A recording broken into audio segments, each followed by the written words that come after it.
जेहेतु प्रथम दिन आज विधानसभा एक कथा को निश्चित भाव मन भितर विभिन्न प्रकार उद्दीपना अच्छी एवं आगामी दिन में 5 वर्ष लोकंर किभली भाव जनकल्याणकारी कार्यक्रम भितर निजक नियोग कर रखी एवं सत्यवादी मुरबी माने जो आशीर्वाद देइछंती माँ माने जो आशीर्वाद देइछंती मोर युव साथी भाई भौणी माने जो आशीर्वाद देइछंती सेमानकर आशीर्वाद मूल्य दबार समय तेणुक शपथ ग्रहण उत्सव पर किभली भाव निजक उत्सर्गीकृत करी से आज शपथ पाठ विधानसभा सत्यवादी कौ समस्या उठ प्रकाश मिश्र कौ प्रसंग को गुरुत्व देवे देखो सत्यवादी मात्र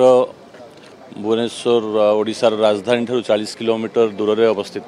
किंतु आजिका दिन में सत्यवादी मौलिक समस्या भर्ती होक रही ना जल सेचन अच्छी ना जल निष्कासन व्यवस्था अच्छी ना पानीय जल प्रकल्प आज की 6 वर्ष 7 वर्ष है चली पर्यंत प्राय 90 भाग पंचायत रे पानी पहुँची पारनी। प्रथम प्राथमिकता हूँ पीवा पानी किभली भाव प्रत्येक दुआरे पहुँचो एथिपाई कार्यक्रम आरंभ ऑलरेडी कर सारूँ तार रिव्यू मीटिंग चली प्रेजेंटेशन ऑलरेडी डिपार्टमेंट दवाई प्रस्तुत करी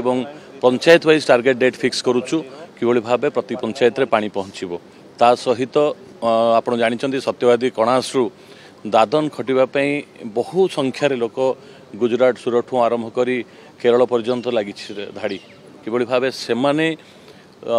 निज भिटामाटी रही निज बापा माँ पाखे रही निज स्त्री पाखे रही पिला मानकर दायित्व नहीं किभली भाव आगु को तांकर अंटा मजबूत करें मेरुदंड किभली भाव सीधा हो पार से पर्याप्त काम हम डबल इंजिन सरकार होती मोदी से ग्यारंटी कथा कहते ए भरोसा देते जे आगामी दिन में समग्र ओडिशार किभली भाव लोकंकर आर्थिक संबल बढ़ एथि गुरुत्व दिया।